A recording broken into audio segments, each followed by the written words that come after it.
Hello dear students, welcome to Bright Benchers Academy. आज के हम अपने इस लेक्चर में बेसिस के बारे में पढ़ने वाले हैं। अब तक हमने अपने पिछले लेक्चर्स में एसिड के बारे में बहुत ही ब्रीफली डिस्कस किया था। आज के हम अपने इस वीडियो लेक्चर में बेसिस की बात करेंगे, बेसिस को डिफाइन करेंगे और बेसिस का अपग्रेडेड डेफिनेशन भी देखेंगे। साथ ही साथ जिस तरीके से हमने एसिड में एक बात देखी थी कि एक बात जो कि सारे एसिड्स में कॉमन होती है, ठीक उसी तरह बेसिस में भी एक बात होती है जो कि सारे बेसिस में कॉमन होती है। तो आज हम उस कॉमन थिंग को भी डिस्कस करेंगे। तो चलिए आज का हम अपने इस लेक्चर को स्टार्ट करते हैं और बात करते हैं बेसिस की। डियर स्टूडेंट्स, अगर मैं बेसिस की डेफिनेशन की बात करूं तो बेस का एक सबसे बेसिक डेफिनेशन जो है that is what bases are the substances which are bitter in taste and soapy to touch. It means what कि बेस जो है आपके वो एसिड के जस्ट ऑपोजिट इन नेचर हैं। इसका मतलब क्या हुआ कि एसिड जो होते हैं they are sour in taste whereas bases are bitter in taste. But क्या सारे सब्सटेंसेस को चख कर पता करना कि वो एक एसिड है या बेस है, is it possible? No, it is not possible because at present an number of compounds exist करते हैं और कौन सा कंपाउंड हमारे लिए हार्मफुल है ये पता लगाना काफी मुश्किल है। तो आज के हम अपने इस लेक्चर में वो भी सीखेंगे कि किस तरीके से आप बेसिस के बारे में पता कर सकते हैं और about the properties of basis को भी हम आज अपने इसी लेक्चर पर डिस्कस करेंगे। तो चलिए अब हम बेस की बात करते हैं। फॉर एग्जाम्पल लाइम हो गया, कॉस्टिक सोडा हो गया, वॉशिंग सोडा हो गया। लाइम मीन्स व्हाट, चूना की बात कर रही हूँ, ठीक। It's not about that lemon and नींबू, दैट इज नॉट ओके। अगर मैं लाइम की बात करूं तो lime is your what, lime is your चूना, ओके। अगर मैं lime, caustic soda, washing soda, soap की बात करूं तो ये सारे के सारे सब्सटेंसेस आपके क्या कहलाते हैं? बेसिस कहलाते हैं। वो बेसिस क्यों कहलाते हैं ये भी हम देखेंगे। ठीक उसी तरह जिस तरीके से हमने एसिड में एक टॉपिक डिस्कस किया था, what do all acids have in common, ठीक उसी तरह आज हम बेसिस में भी वो कौन सी कॉमन थिंग होती है उसे भी हम डिस्कस करने वाले हैं dear students. So I request you to watch this video till end and don't forget to subscribe our channel, okay. Now अब अगर हम बात करें बेस के एक बहुत ही बेसिक डेफिनेशन की, तो बेस का जो बहुत ही बेसिक डेफिनेशन होता है that is what a base is a substance which can neutralize an acid, right. एक एसिड को जो न्यूट्रल कर दे वो कौन होगा? बेस होगा। सिमिलरली एक बेस को जो न्यूट्रल कर दे वो कौन होगा? एसिड होगा। It means what both are opposite of each other, right. अच्छा, अब ये तो हो गया बेसिस के बारे में। अब हम बात करते हैं एल्कलीज के बारे में।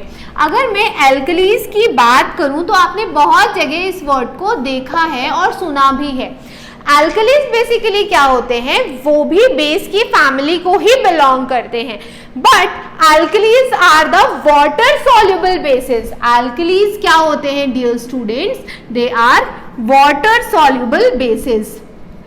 इसका मतलब जो बेस पानी में कंप्लीटली डिसॉल्व हो जाए, सॉल्युबल हो जाए, ऐसे सब्सटेंसेस को हम क्या कहेंगे? They are known as alkalis. For example potassium hydroxide हो गया आपका, कैल्शियम हाइड्रोक्साइड हो गया। It means what all metallic hydroxides are alkalis, all metallic hydroxides are alkalis, ठीक। अगर हम किसी भी बेसिस के रिएक्शन करवा रहे हैं, कोई भी केमिकल रिएक्शन करा रहे हैं, तो हम मोस्टली किसका इस्तेमाल करते हैं? एल्कलीज का इस्तेमाल करते हैं। क्यों? क्योंकि ये क्या हो जाएंगे? ये वाटर में इजीली सॉल्युबल हो जाएंगे। अब इजीली सॉल्युबल हो गए तो उनसे केमिकल रिएक्शन करवाना काफी आसान हो जाता है, क्योंकि अगर हम कोई भी केमिकल रिएक्शन कराते हैं तो वो मोस्टली एक्वस मीडियम में ही टेक प्लेस करते हैं। That is why alkalis are the most helpful to perform any chemical reaction. अगर आप इन्हें बेसिस कह लीजिए या एल्कली कह लीजिए, बोथ आर सेम, दोनों का मतलब सेम ही होता है तो वो बेसिस ही, लेकिन चूंकि वो वाटर में डिसॉल्व हो जा रहे हैं कंप्लीटली, दैट इज व्हाई हमने इनको एक अलग नाम दे दिया, that is your what, that is your alkali, okay.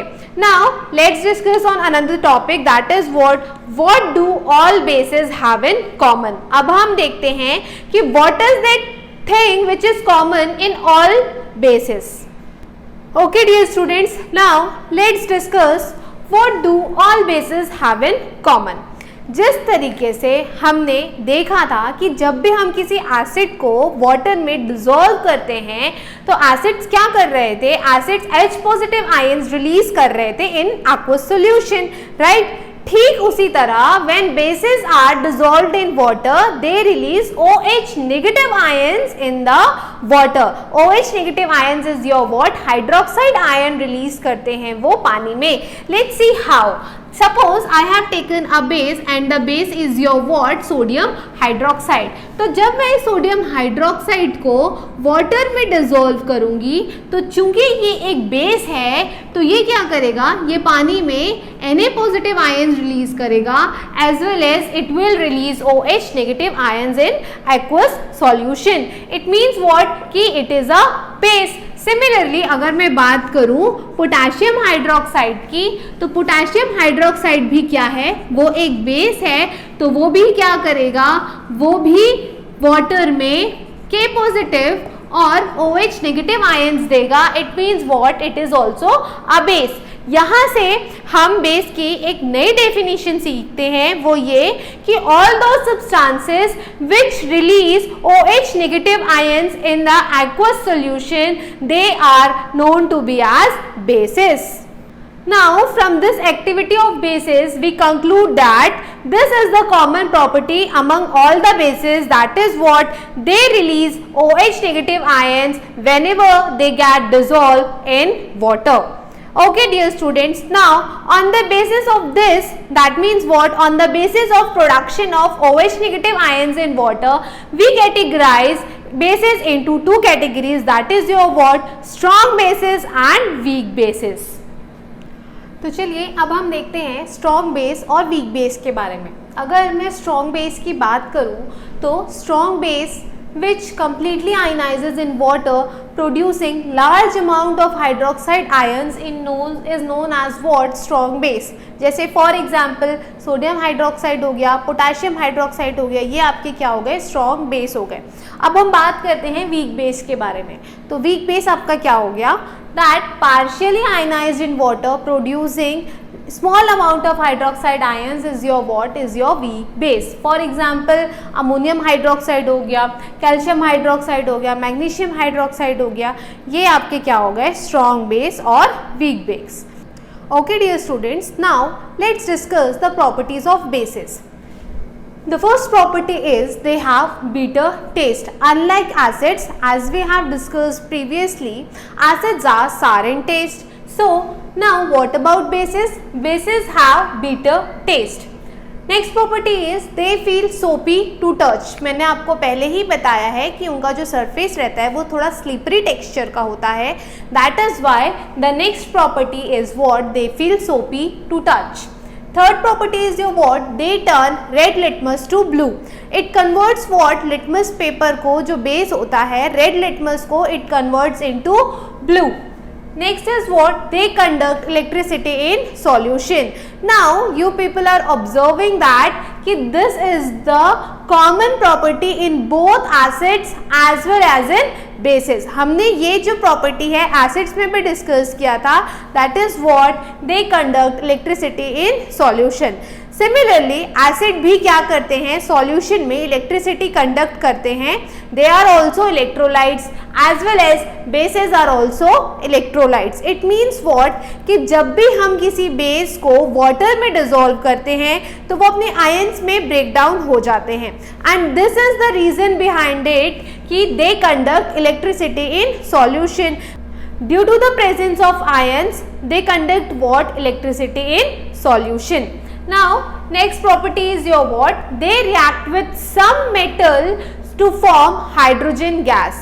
इस प्रॉपर्टी को आप ध्यान से देखिएगा कि they react with some metals to form hydrogen gas. It means what कि बेसिस जो होते हैं वो सारे मेटल्स के साथ रिएक्ट नहीं करते, सिर्फ कुछ एक मेटल्स के साथ रिएक्ट करते हैं to form what, to form hydrogen gas. Let's take an example. Reaction लिखा हुआ है हमने. सोडियम हाइड्रोक्साइड जो है वो जिंक के साथ रिएक्ट कर रहा है in order to form product as sodium zincate. This is what, this is your sodium zincate and hydrogen gas.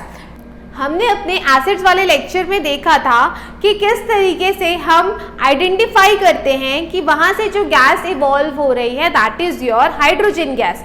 ठीक उसी तरह इस रिएक्शन के लिए भी हम आइडेंटिफाई कर सकते हैं कि वहाँ से जो गैस इवॉल्व हो रही है that is your hydrogen gas. Okay, one more thing, यहाँ पर आप देखिए कि हमें जो प्रोडक्ट मिल रहा है that is your what, sodium zincate. It means what कि यहाँ पर ये जो सोडियम है डियर स्टूडेंट्स, यहाँ पर ये सोडियम जो है वो पॉजिटिव आयन है।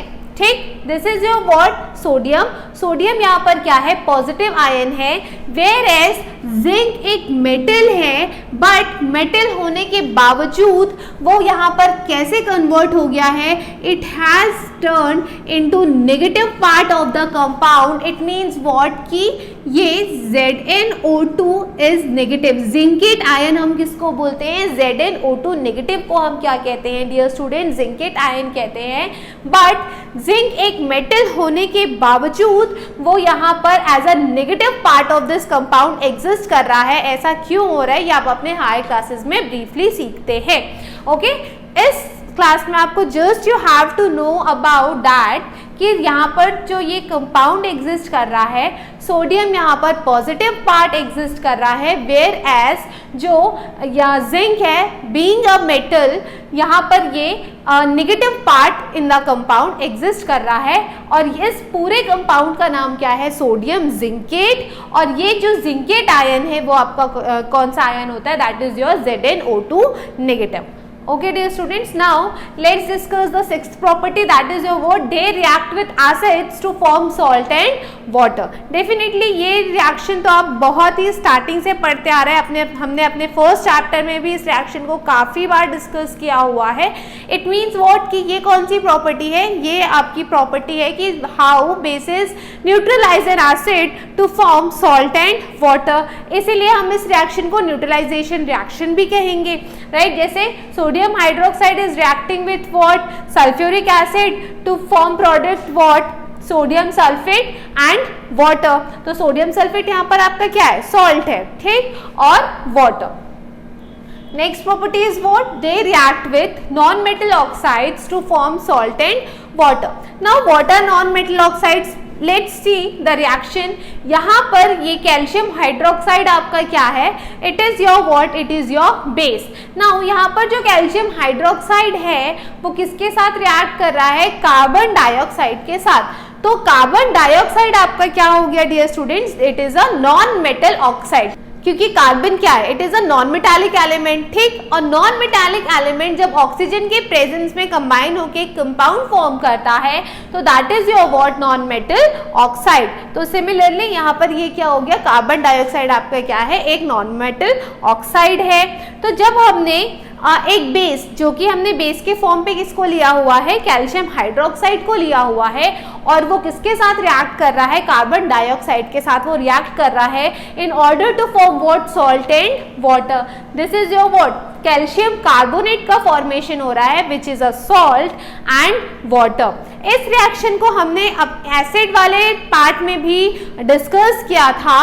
आपको याद होगा कि जब हम कार्बन डाइऑक्साइड गैस की प्रॉपर्टी को डिस्कस कर रहे थे तो उस टाइम पे भी हमने इस रिएक्शन को ब्रीफली डिस्कस किया था।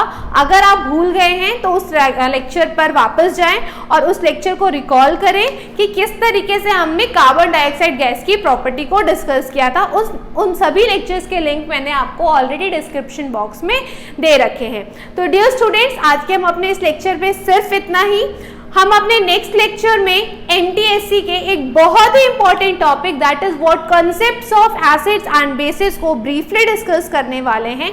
जैसा कि मैंने आप सभी को बताया था कि हम अपने इस वीडियो लेक्चर से बोर्ड एग्जाम्स की प्रिपरेशन तो करेंगे ही करेंगे, साथ ही साथ हम कॉम्पिटिटिव एग्जाम्स यानी कि ओलंपियाड्स, एनटीएससी की भी ब्रीफली डिस्कशन करेंगे। तो एनटीएससी में आने वाला जो बहुत ही इंपॉर्टेंट टॉपिक है जिससे डेफिनेटली आपको एसिड और बेसिस वाले पार्ट से क्वेश्चंस देखने को मिलते हैं, that is your what, different concepts of acids and bases. उस टॉपिक को हम ब्रीफली डिस्कस करेंगे। Till then take care and don't forget to subscribe our channel. Thank you.